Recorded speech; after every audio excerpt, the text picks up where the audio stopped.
Amém. Os irmãos podem sentar-se.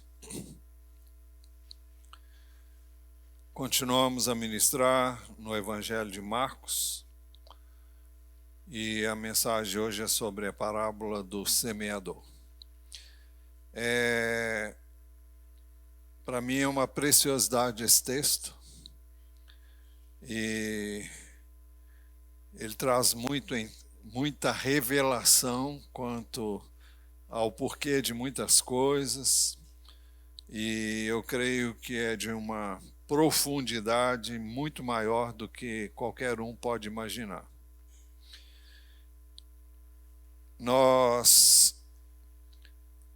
Primeiro verso do capítulo 4, versos de 1 a 20, nós vamos examinar hoje.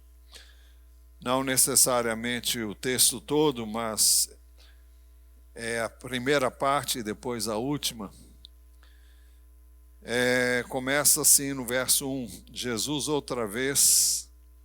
Jesus começou a ensinar outra vez à beira-mar. Mais uma vez vamos pedir para ser projetado aqui o slide do Mar da Galileia. Já está aí.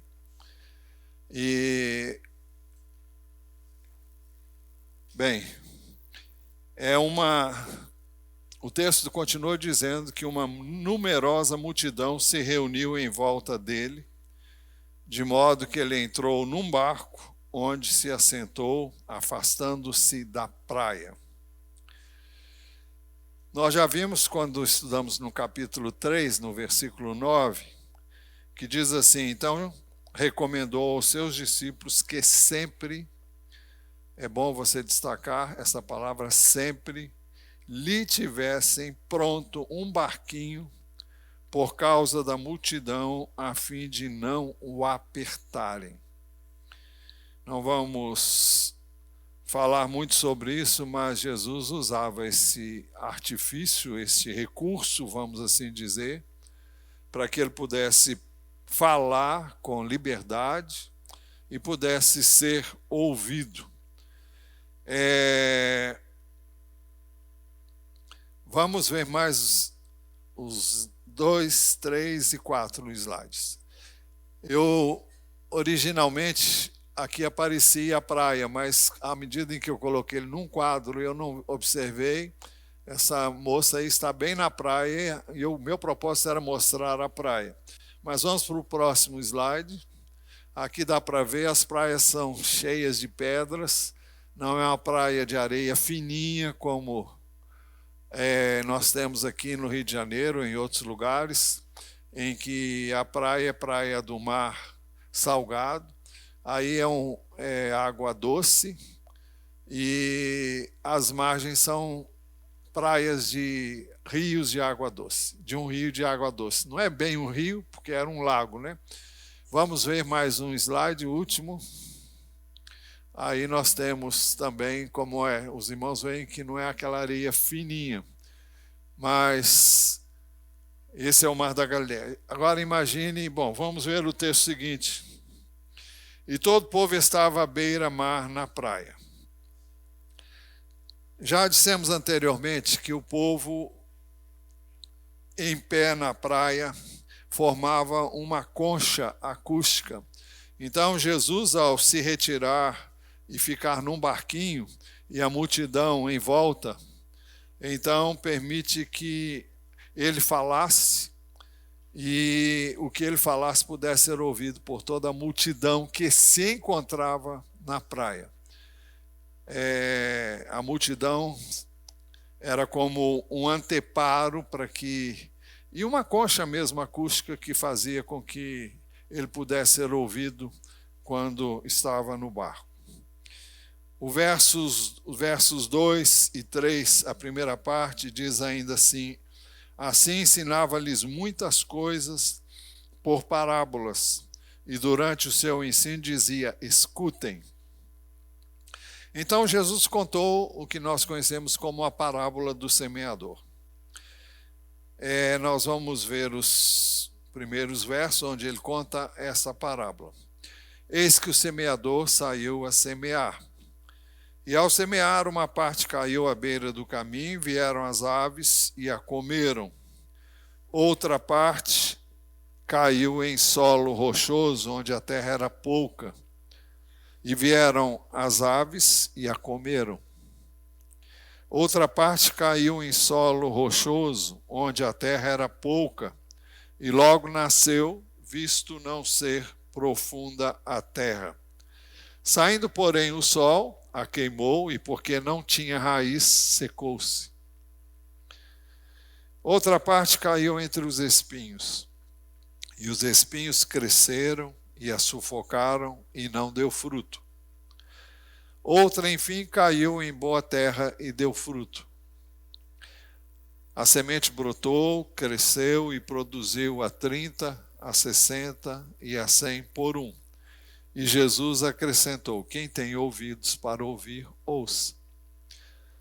Até aí, quem ouviu, entendeu essa palavra como aquilo que eles bem conheciam, acontecia quando alguém semeava a semente nesses vários tipos de solo que nós acabamos de mencionar, que ele acabou de mencionar, que ele mencionou ao contar a parábola. Não obstante, Jesus não deu nenhuma explicação da parábola para a multidão. Mas ao retirar-se da multidão, o texto diz no verso 10, quando Jesus ficou só, os que estavam junto dele, com os 12, começaram a lhe fazer perguntas a respeito das parábolas. O Evangelho de Mateus nos dá uma informação muito específica que não pode ser ignorada. Mateus 13:10 diz assim: então os discípulos de Jesus se aproximaram de Jesus e lhe perguntaram: por que o Senhor fala com eles por meio de parábolas? Então, é essa pergunta que é feita pelos seus discípulos e não pela multidão. É interessante observar que nenhuma das pessoas da multidão veio fazer essa pergunta a Jesus, mas somente os seus discípulos fizeram esta pergunta. Por que o Senhor fala com eles por meio de parábolas? Ou seja, por que o Senhor não fala uma coisa mais clara, Por que dessa maneira? Então vamos perguntar e vamos encontrar a resposta no texto. Por que Jesus falava por meio de parábolas? Primeira razão, Jesus disse a eles: a vocês é dado conhecer o mistério do reino de Deus, mas aos de fora tudo se ensina por meio de parábolas. Bom, a parábola em si é como se fosse um enigma, porque simplesmente contar uma parábola como Jesus contou e não dar nenhuma explicação não faz nenhum sentido para quem ouve. Mas ele diz: quem tem ouvidos para ouvir, ouça.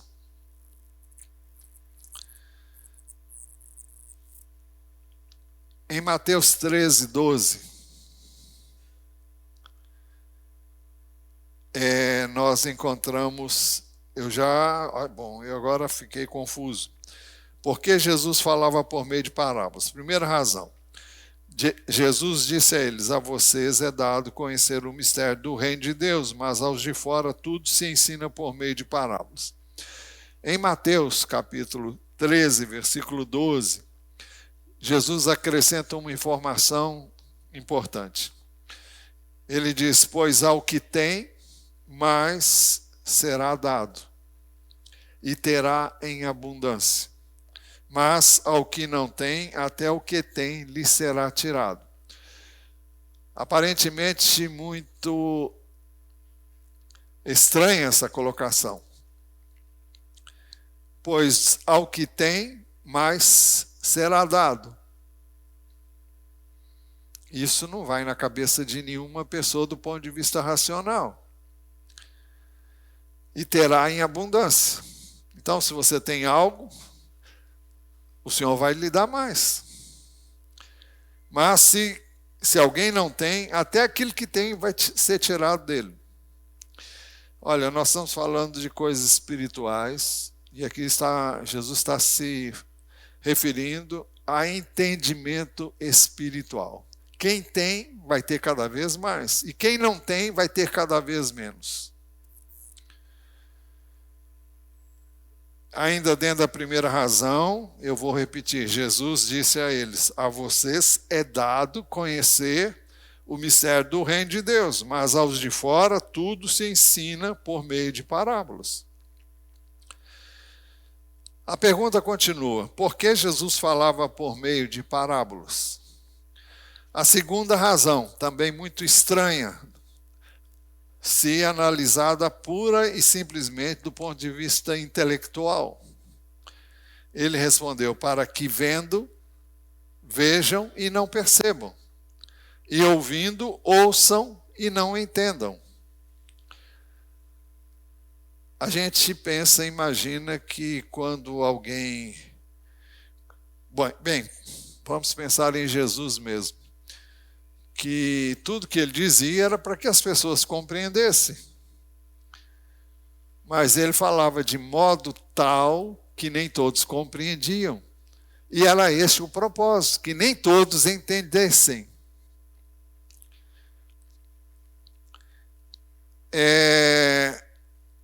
Jesus está citando uma profecia de Isaías, no capítulo 6, 9.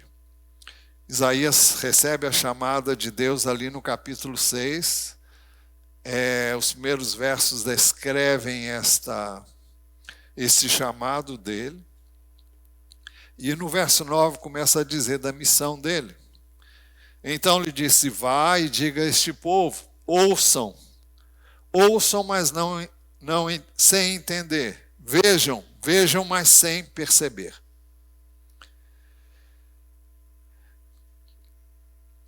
É por isso que no Evangelho de Mateus, no capítulo 13, versículo 14, o que não consta aqui em Marcos, mas consta em Mateus, diz assim: assim nele se cumpre a profecia de Isaías.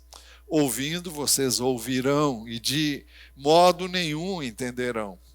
Vendo, vocês verão e de modo nenhum perceberão. Ainda em Mateus, Jesus explicou a razão disso. E eu creio que é de uma importância muito grande o que Jesus disse. Qual a razão por que Jesus não falava claramente para que qualquer pessoa entendesse? Ele explica no capítulo 3 de Mateus, versos 15, na primeira parte deste verso. Ele explica: porque o coração deste povo está endurecido. O que é um coração endurecido? É um coração insensível àquilo que está sendo dito. Você pode ouvir e não ouvir como quem quer entender. Você pode ouvir por ouvir. Você ouve tantas coisas durante o dia. Se você é aficionado nas redes sociais, você ouve tantas coisas. A questão é: o que é que você retém do que você ouve? Nós retemos aquilo que interessa. Aquilo que realmente nos desperta o interesse. E Jesus disse: porque o coração deste povo está endurecido. É um coração fechado para aquilo que Deus fala. Fechado para a palavra de Deus. Podem ouvir, mas o coração está endurecido. Não dão crédito, não dão valor. Essa é a razão por que muitos não obedecem à palavra. Porque simplesmente não creem nela. Ouvem e não põem em prática. Mas Jesus disse: porque ouviram com os ouvidos tapados. Será que eles punham as mãos nos ouvidos? Eu creio que não. Mas é como se tivessem feito exatamente isso.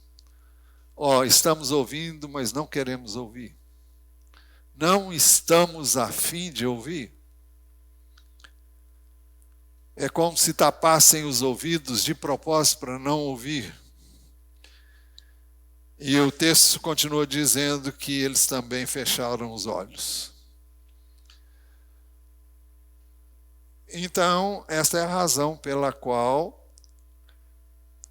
Jesus não falava claramente as coisas.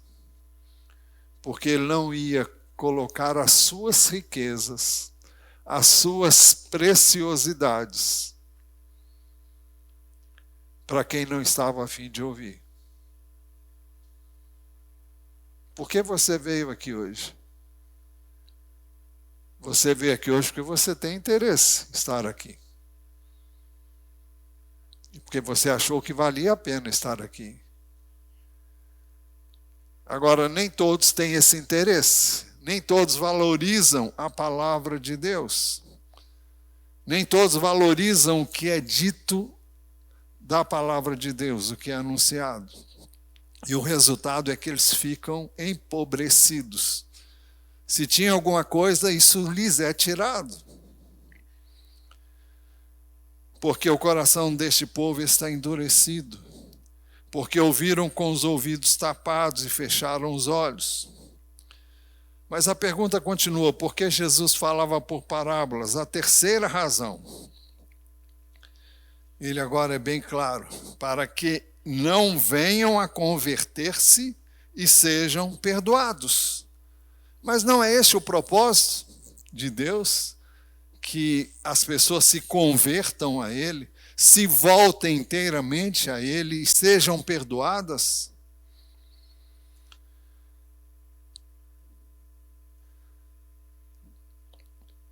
Mateus 13, versículo 15, a segunda parte deste verso diz assim: para não acontecer que vejam com os olhos, ouçam com os ouvidos, entendam com o coração, se convertam e sejam por mim curados.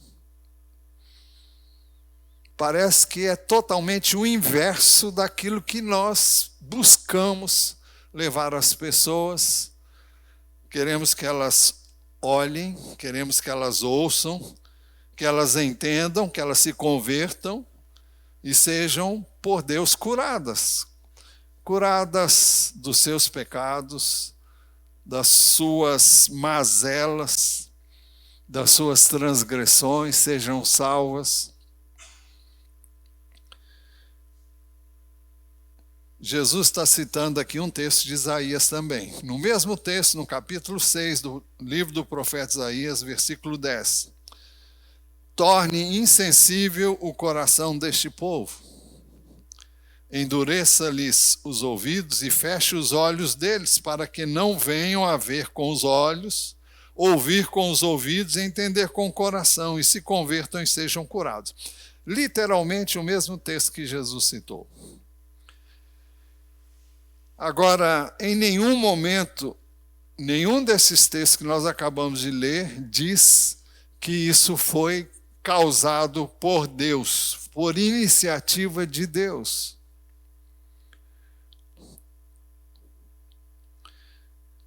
Mas sim resultado da incredulidade, da indiferença daqueles que ouviam a palavra de Deus. Mas Jesus então lhes perguntou: se vocês não entendem esta parábola, como compreenderão todas as outras? Então Jesus explicou o significado da parábola para os 12 e para os que se aproximaram dele para entenderem o significado da parábola. Marcos 4:10, nós vimos, quando Jesus ficou só, os que estavam junto dele com os 12 começaram a lhe fazer perguntas a respeito das parábolas. Tudo indica que Jesus contou muitas parábolas. Não sabemos a razão pela qual Marcos resolveu colocar essa aqui. Outros evangelhos registram uma série de parábolas que Jesus proferiu com relação ao reino de Deus. Então, o significado da parábola.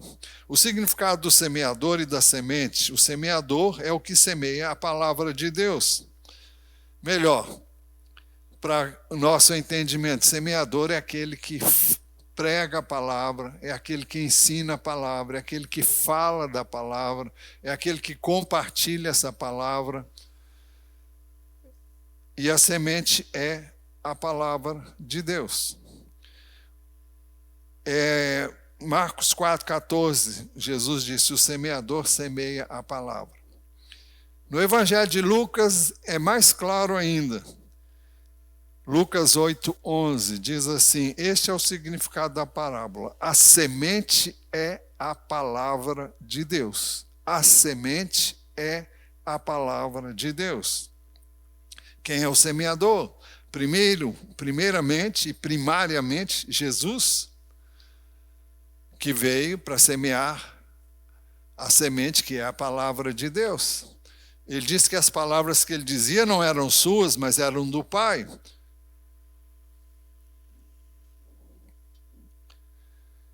Muito bem. Na parábola, Jesus falou sobre a semente que caiu à beira do caminho. Ele disse assim, Marcos 4, 3b e 4. Eis que o semeador saiu a semear. E ao semear, uma parte caiu à beira do caminho, e vieram as aves e a comeram. Depois, Jesus explicou o significado da semente que caiu à beira do caminho. Marcos 4,15. Estes são os da beira do caminho, onde a palavra é semeada. Quando a ouvem, logo Satanás vem e tira a palavra semeada neles. Como entender isto?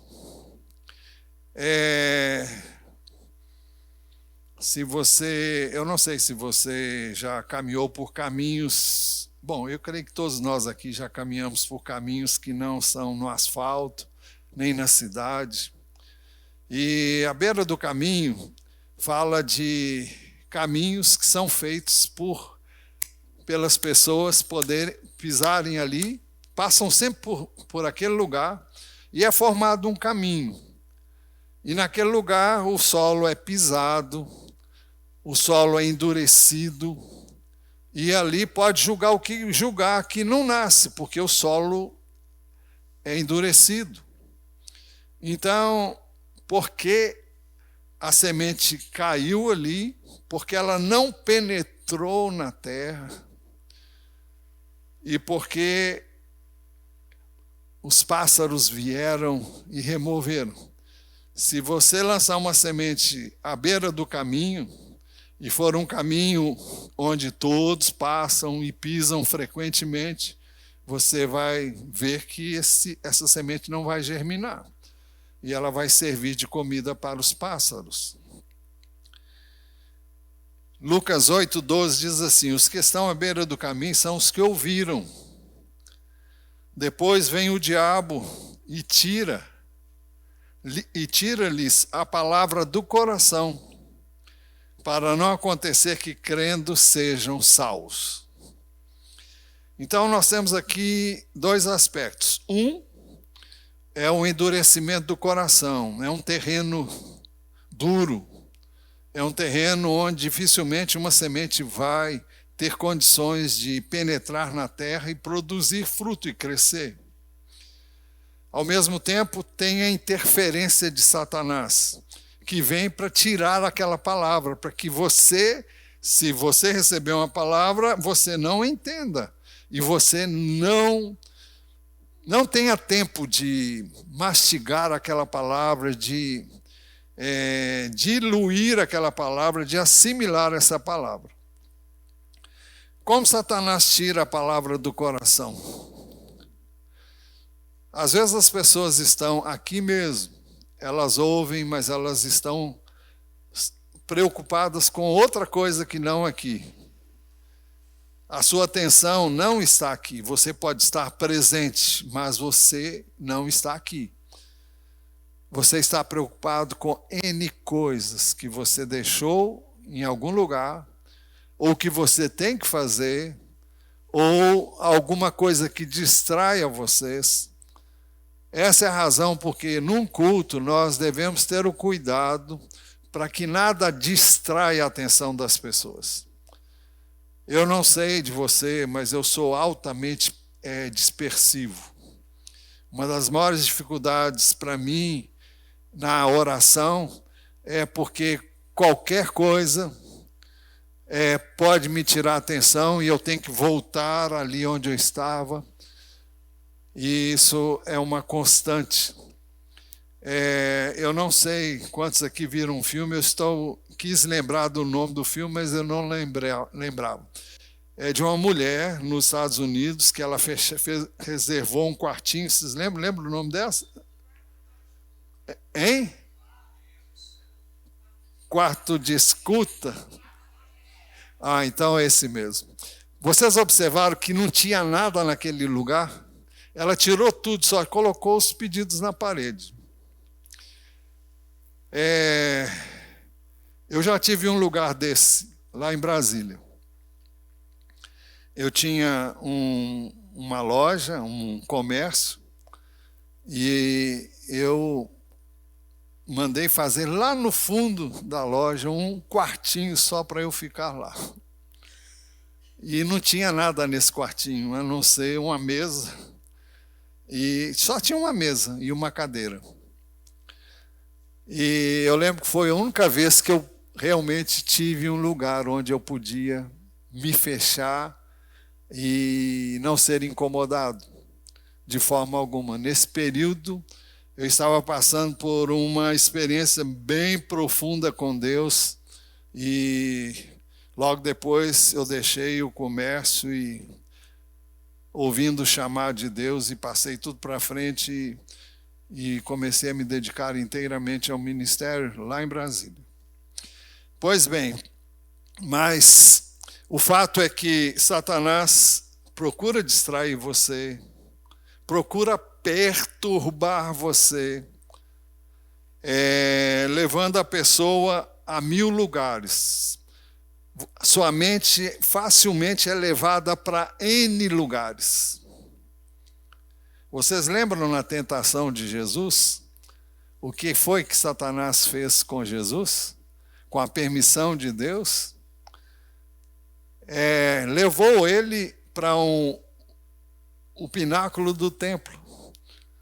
Como é que ele fez isso? Eu já disse para vocês que isso não foi literal. Como é que você vai a lugares sem sair do lugar? É através dos pensamentos. Quem é que traz esses pensamentos? Quem é que leva você a estes lugares? Depois ele mostrou todos os reinos do mundo e diz: tudo isso te darei se prostrado me adorares. São viagens, são sugestões, são coisas que o inimigo faz para impedir você de chegar aonde você precisa chegar. No caso de Jesus, todos esses artifícios caíram por terra, ele derrubou um por um deles e eles não prevaleceram. Eu oro todos os dias para Deus não permitir que essas coisas aconteçam, para que eu não fique disperso, não viaje, porque é uma das maiores tentações durante o tempo de oração é essa. Também com relação à palavra, é a mesma coisa. Então, tudo isso tira o foco. E quando a palavra é semeada e não... Por exemplo, quando você sai daqui, dependendo do grau de atenção que você teve, quando você sair na porta, você não é capaz de repetir o que foi dito aqui. Eu já disse para vocês que as estatísticas mostram que a pessoa consegue reter apenas 8% do que é dito. Isso se você prestar atenção. Se não, nem isso você sabe. Alguém pode pensar, então não vale a pena. Bom, não obstante, eu creio que vale, porque é uma coisa que vai uma vez, vai duas. Aí a necessidade da repetição. Você sabe que a Bíblia é um livro de repetições. É um livro de repetições. A essência da mensagem da Bíblia é uma só. É básica, e aquilo se repete em várias circunstâncias, em várias ocasiões, com várias histórias. E os princípios são os mesmos. E a verdade é a mesma. E o propósito é fazer com que você ouça, que você entenda, para quem quer ouvir e quem quer entender. Bem, então Jesus disse que, explicando a parábola, esses são os da beira do caminho, onde a palavra é semeada. Quando a ouvem, logo Satanás vem e tira a palavra semeada neles. Por quê? O coração é duro, há pouco interesse e a palavra não entrou. O inimigo vem e recolhe aquela palavra. É uma linguagem figurada para as aves, que as aves do céu representam. Mas na parábola Jesus falou sobre a semente que caiu em solo rochoso. É um terreno onde tem muitas pedras, tem terra, mas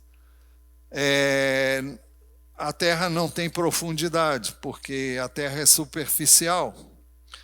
Outra parte caiu em solo rochoso, onde a terra era pouca, e logo nasceu, visto não ser profunda a terra. Saindo, porém, o sol, assim que a plantinha começou a surgir, o sol bateu, e porque ela não tinha raiz, não tinha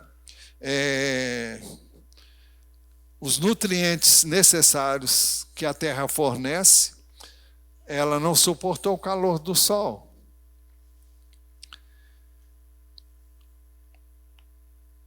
Saindo, porém, o sol a queimou, e porque não tinha raiz, secou-se. Agora a explicação. Jesus explicou o significado da semente que caiu em solo rochoso. E estes são semeados em solo rochoso, os quais, ouvindo a palavra, logo a recebem com alegria.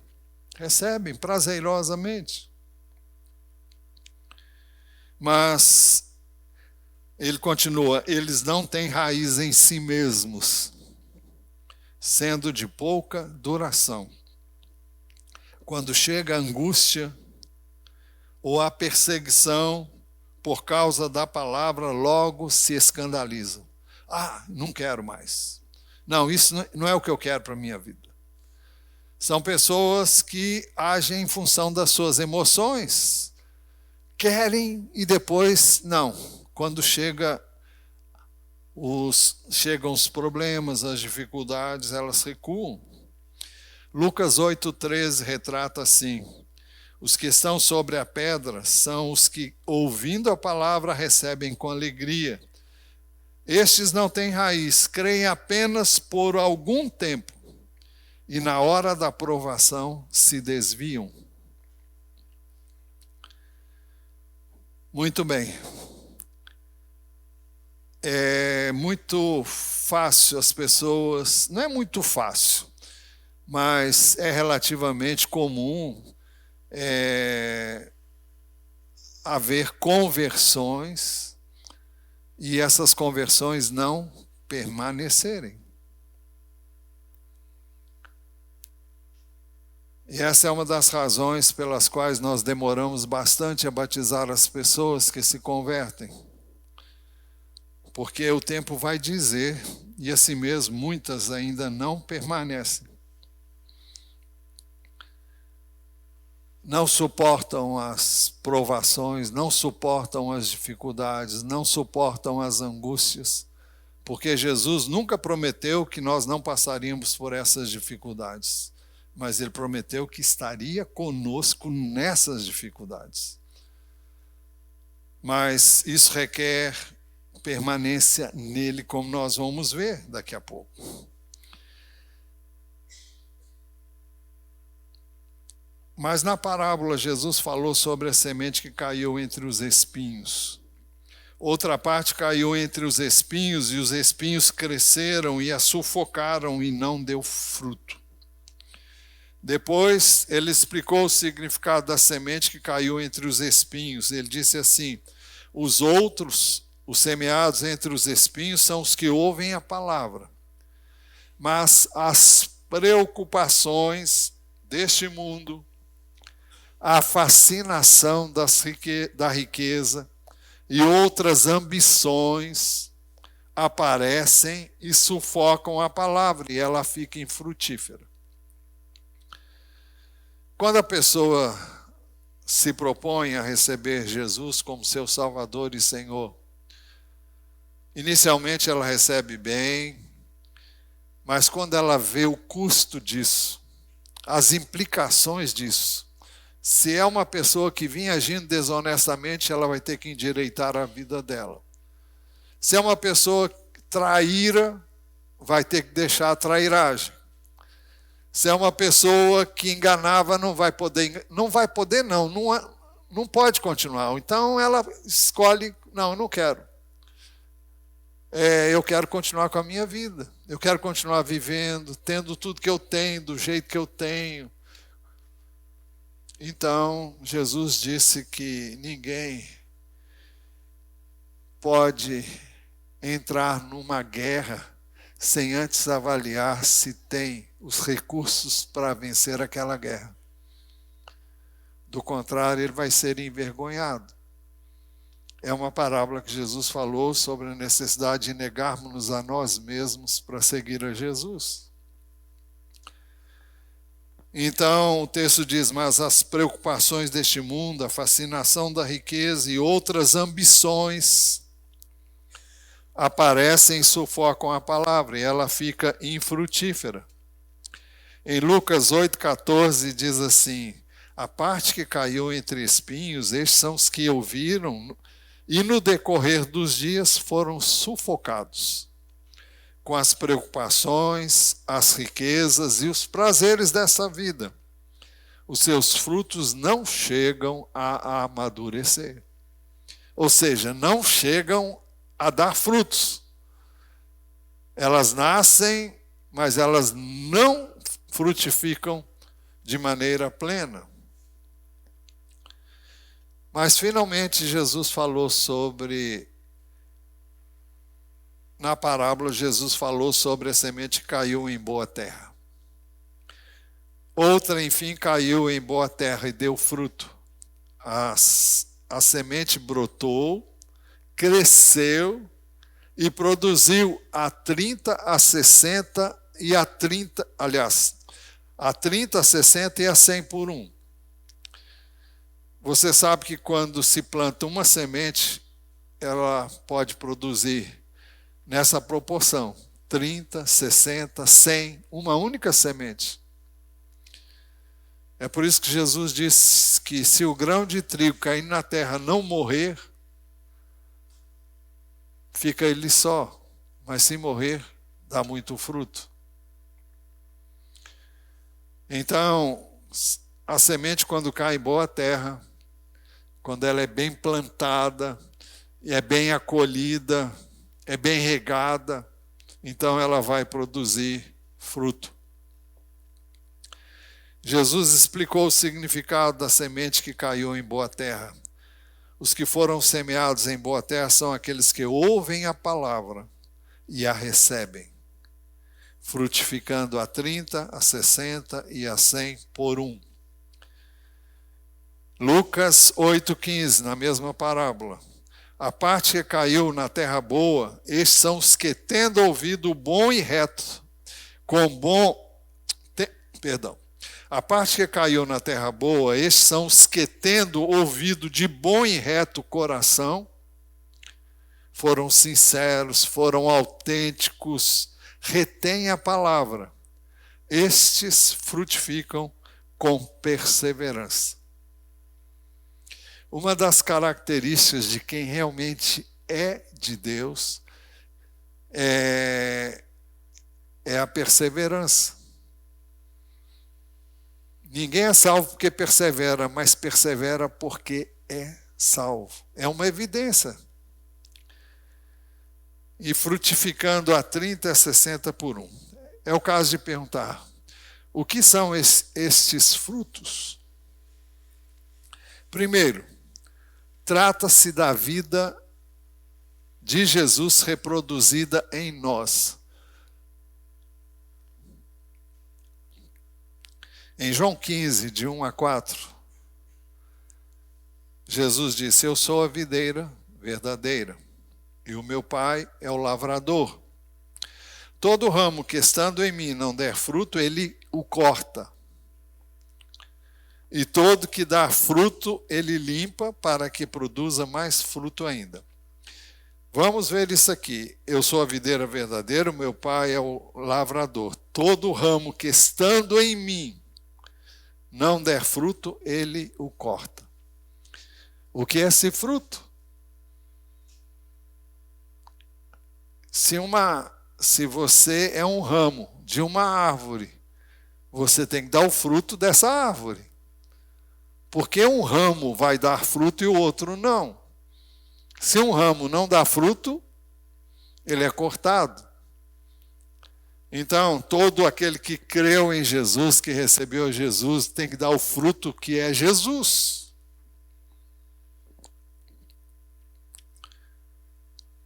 Ele disse para os seus discípulos, vocês já estão limpos por causa da palavra que eles tenham falado. Ou seja, eles estão na videira, eles estão limpos das coisas que precisavam ser retiradas. Ele diz, permaneçam em mim e eu permanecerei em vocês. É uma escolha, é uma decisão, permanecer em Jesus. Como o ramo não pode produzir fruto por si mesmo, se não permanecer na videira.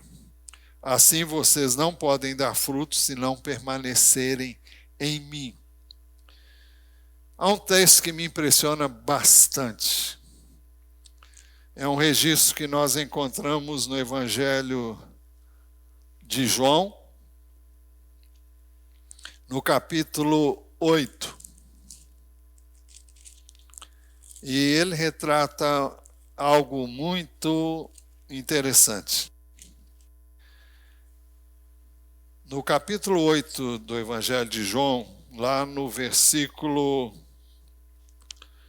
31, Jesus diz assim, então Jesus disse aos judeus que haviam crido nele. Eram judeus que haviam crido nele. Mas vocês vão ver que eles não permaneceram crendo. Então Jesus disse, se vocês permanecerem na minha palavra, são verdadeiramente meus discípulos e conhecerão a verdade e a verdade os libertará. Crer, todos podem crer, inicialmente. Mas é necessário permanecer na palavra. É necessário permanecer crendo. Crendo o tempo todo. Na parábola que Jesus contou, as pessoas começam e não vão muito longe. Mas aqui ele disse, olha, vocês creram, tá. É preciso que vocês permaneçam na minha palavra. Ou seja, permaneçam crendo. E vocês vão conhecer a verdade vai libertar vocês. Vai libertar vocês, sim. Então os judeus diziam, será? Perdão? Não. Eles responderam, somos descendência de Abraão. E jamais fomos escravos de ninguém. Como você pode dizer que seremos livres? Eles não conseguiram entender. Haviam crido inicialmente, mas não entenderam. Jesus respondeu, em verdade lhes digo, que todo o que comete pecado é escravo do pecado. O escravo não fica para sempre. É uma figura de alguém que está ligado a Jesus para sempre. O escravo não fica para sempre, não fica para sempre na casa. O filho sim fica para sempre. Se, pois, o Filho, se referindo a si mesmo, os libertar, vocês serão verdadeiramente livres. Agora, como é que o Filho liberta? Através da palavra. Bem sei que vocês são descendência de Abraão, no entanto, estão querendo me matar. Porque a minha palavra não está em vocês. Eu falo das coisas que vi junto de meu pai. Vocês, porém, fazem o que ouviram do pai de vocês. Então lhe disseram, nosso pai é Abraão. Mas Jesus respondeu, se vocês fossem filhos de Abraão, fariam as obras que ele fez. Mas agora vocês estão querendo me matar, a mim que lhes falei a verdade, que ouvi de Deus. Abraão não fez isso. Vocês fazem a obra do pai de vocês. Eles responderam, nós não somos filhos ilegítimos. Temos um pai, que é Deus. Jesus disse, se Deus fosse de fato o pai de vocês, certamente me amariam. Porque eu vim de Deus e aqui estou, pois não vim de mim mesmo, mas ele me enviou.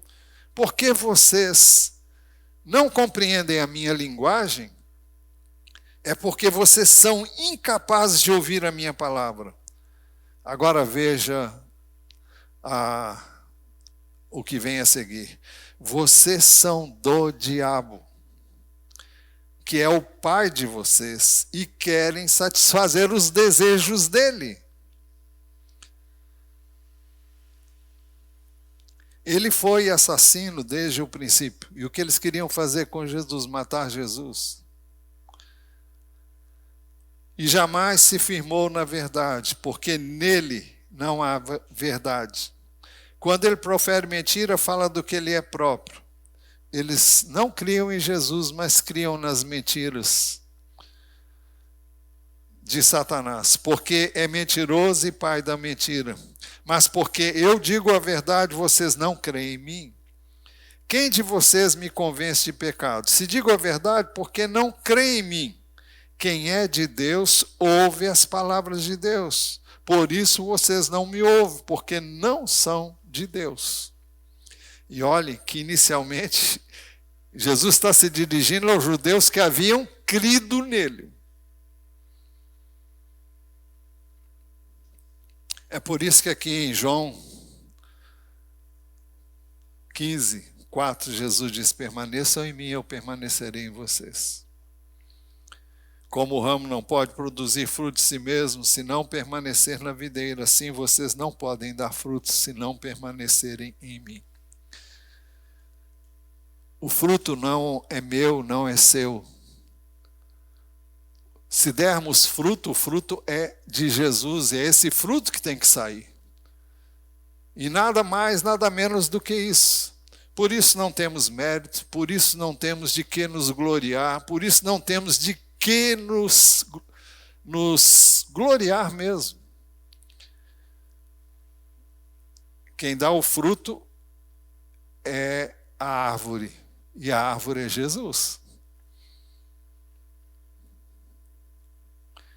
Então, o que são estes frutos? Em primeiro, trata-se da vida de Jesus reproduzida em nós.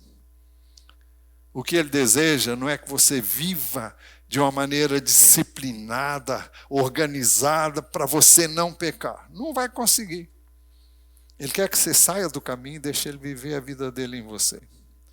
Isso requer permanência na palavra, significa comunhão com ele na palavra, significa buscar o Senhor na palavra, significa amar a palavra dele, desejar ouvir a palavra dele, amar essa palavra. Quem ama a palavra de Deus, ama a Deus. Você não pode amar uma pessoa se não ama o que ela fala com você.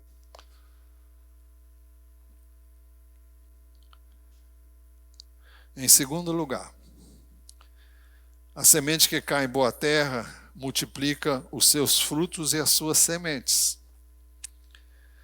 Os que foram semeados em boa terra são aqueles que ouvem a palavra e a recebem frutificando a 30, a 60 e a 100 por um.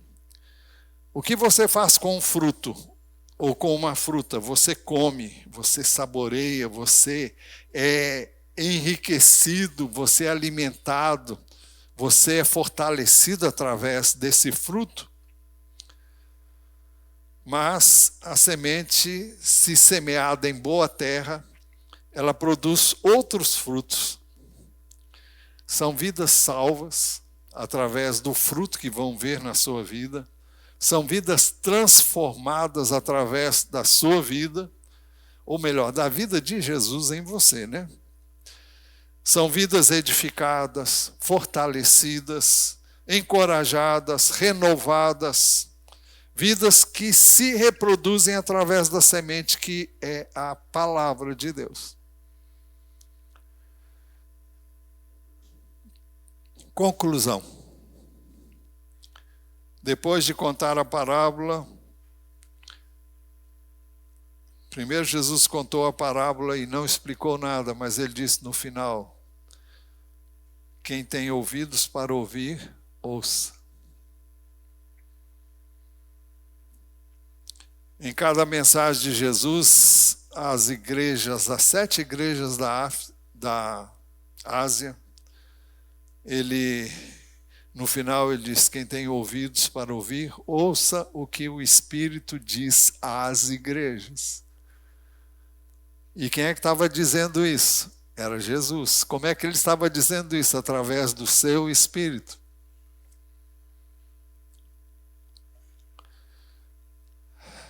Quem tem ouvidos para ouvir, ouça. Não há vida com o Senhor sem relacionamento com Ele, sem comunhão com Ele, sem você andar com Ele, sem você buscar viver por meio dEle e através dEle.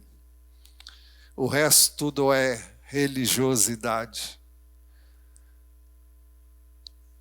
Nós temos que entender isso e buscar realmente aquilo que Deus em Jesus tem planejado para nós.